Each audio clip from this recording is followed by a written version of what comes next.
it going, everybody? So what we're going to be covering here is bad data. Now, some of you might have already seen this video on YouTube for free because I've had this out here for a very, very long time talking about bad data. But I'm going to be covering a little bit more. It's going to be a little bit different. So there's a couple of things in here that might be useful for those of you who want to rewatch it. However, if you already understand good data and bad data, you don't necessarily need to fully watch this, okay? With that being said, the next video that I'm going to do will be a lot of details of how I track and record data nowadays, good and bad data, that makes it significantly more efficient and effective in comparison to the way that I have originally taught it with the color coding. So if you want to see the differences with that, please watch the next video. But as for this video, we are going to be getting into a lot of the same good and bad data scenarios that we've been through before. So without further ado, let's get into it. So bad data, okay? Again, bad data is anything that doesn't meet the two requirements that we talked about, which means that it's been tracked for less than the 274 days and it's not a full-time host. Now, there's some other things as well that make bad data, and we're going to be getting into those. But I'm going to start off with some of the main things. And the way that this is written out doesn't perfectly make sense. So I'm going to explain each point by point, okay? So the first one is entire home. Now, when you're on Airbnb, you can rent out your entire home. You can rent out your bedroom, and you can also rent out a bedroom that is shared with other people, which is kind of like a hostel. Now, we only look at homes that are entire homes. We don't look at shared rooms or even private rooms because that's not the business model that 99.9% of people are going to be doing. So if you're going to be doing that business model, this is not going to be useful data for you, okay? And so anyways, all of our data has just entire home listings. That's step one. So we removed everything else. Then step two, it has to be over 274 days. I've already mentioned this multiple times. It needs to be over 274. That way we can get the true or closest to annualized revenue number that we could possibly get, right?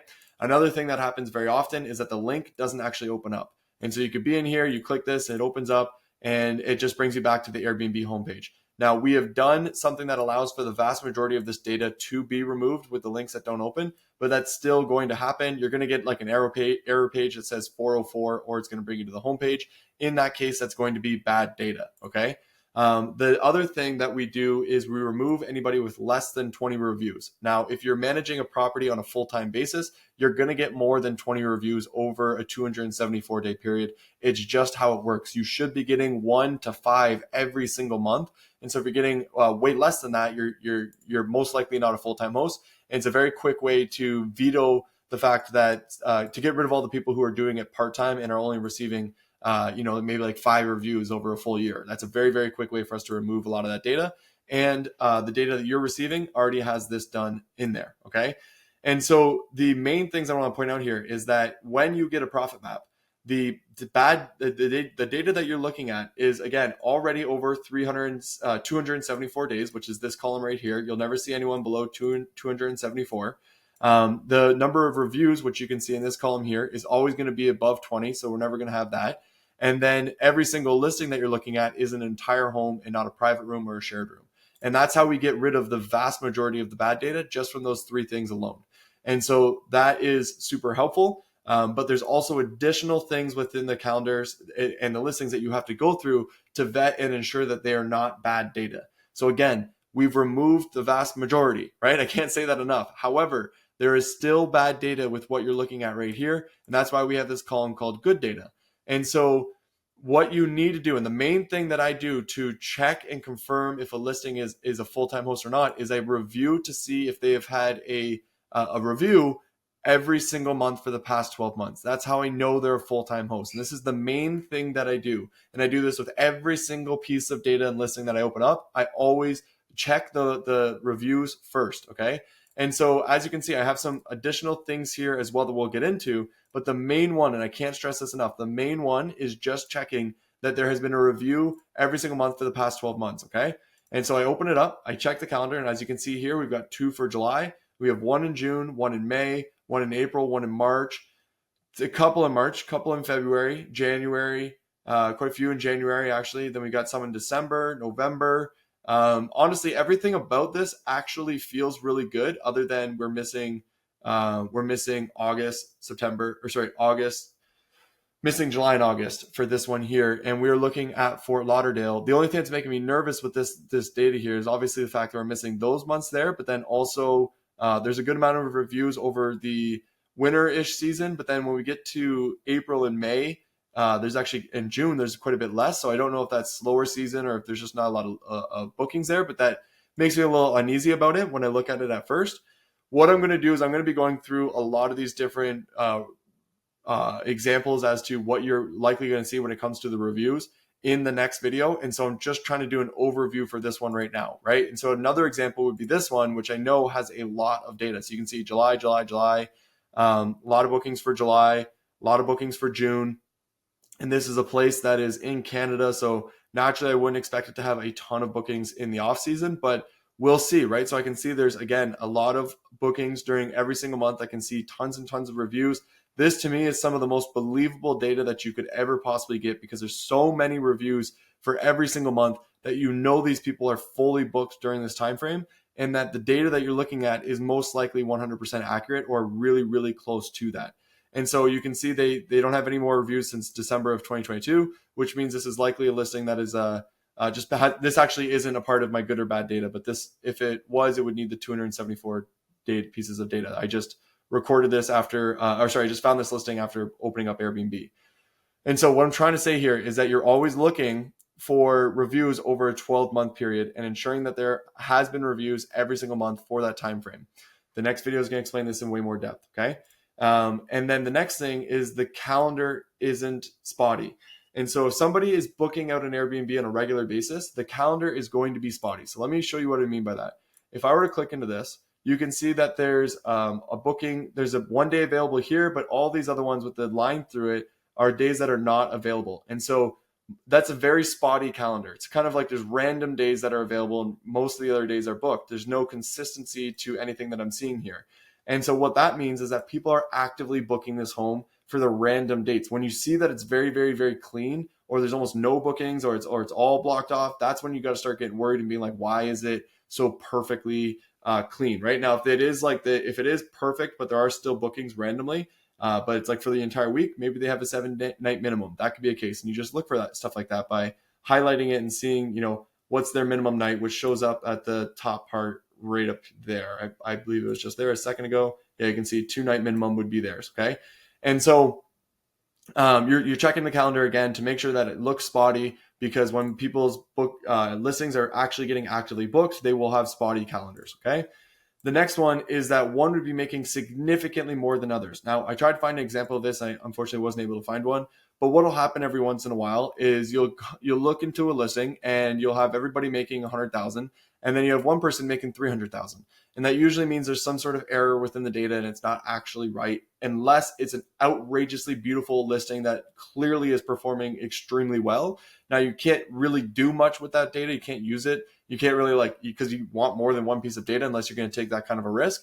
But most of the time when you see a listing that is way, way above everybody else and doesn't look like it should be way above everybody else, like the listing itself isn't that much better, then there's usually something wrong with the data, and you should not trust it. Okay. Moving forward, this one here is probably one of the most important ones that can very easily get missed and can really screw you up when you're going to make a really big investment. And so what some people do in some markets, such as Charleston, is they have these there's a lot of multi-unit buildings that people turn into Airbnbs, right? Now, if you were to look at this listing right here, you can see it's a 6-bedroom, it sleeps 16 plus people, and it's in this blue building right now, that you can see right there. And if you were to look at this photo, what you can see is you have this chair right here, and you have this chair right here, along with the brown couch and these sort of beams above the ceiling. Now, if I go to this listing over here, what you're going to see is those same 2 chairs, that brown couch, and the beams above there. And if you were to look, this is a 3-bedroom. So how do we have the exact same living room and one's a 3-bedroom and one is a 6-bedroom? Well, what's happening here is this is what's referred to as a parent listing. And so this listing is a makeup of the entire building. However, there's multiple different units within this building, say 4 different units. And each unit is its own individual Airbnb listing. And then this parent listing is the combination of all those listings together, okay? Which means that when one of these individual units, so like this 3-bedroom here, gets booked, the calendar over here gets blocked. okay, this one would get blocked because it can no longer rent out the entire building because one of the units has now been rented. And so what happens with the algorithm is the algorithm comes in and it just looks like a regular booking. And so it assumes that it actually got booked for that price.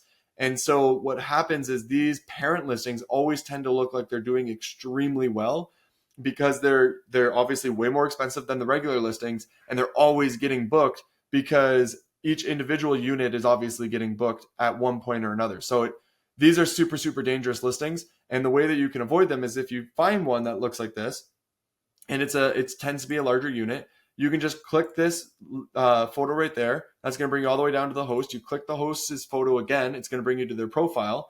You then scroll down to their listings. You can see all their listings. You can view all 33 listings. You can click into it and you can try and find to see if there is an actual listing that matches up with the other one. So for this one, what I did was I opened up the photos here. I reviewed all of the photos and tried to like memorize the kitchens that I was looking at here. As you can see, there's also multiple kitchens if you were to go through this entire thing. And so I was memorizing all these things. And then what I did was I went onto their thing here and I just tried to find one of these photos that matched up with one of the photos that I saw in the listing. And as you can see, I found it right here with the beams and the couch and everything. And I was like, okay, there's the child listing to the parent listing. Therefore, the parent listing is not accurate. Okay. Never, ever, ever trust a parent listing's data, please. So with that being said, that turned into being bad data. Okay. And then the last one here is just a bad listing. So sometimes you're going to come across listings that are just really, really, really bad.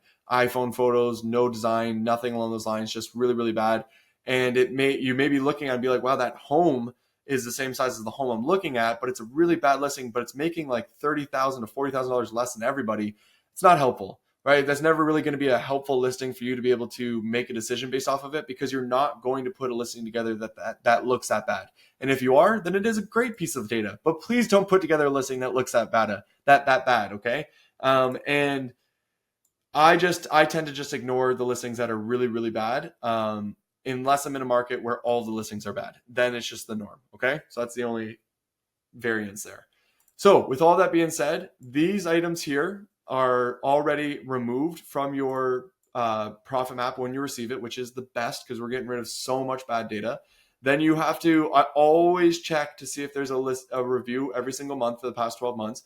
If you get a little bit confused with this and maybe you're iffy about a listing or something, that's when you start looking into these other ones to see if maybe there's another reason why you might not trust it. And eventually, if you do this enough and over again, you'll start to realize like, oh, I don't really trust this. Something's off about this listing, even though it's got seems like it has enough reviews every single month. You could then pull up the calendar and check the look there. Maybe it's making significantly more. Maybe it's a parent listing or a child listing or something along those lines.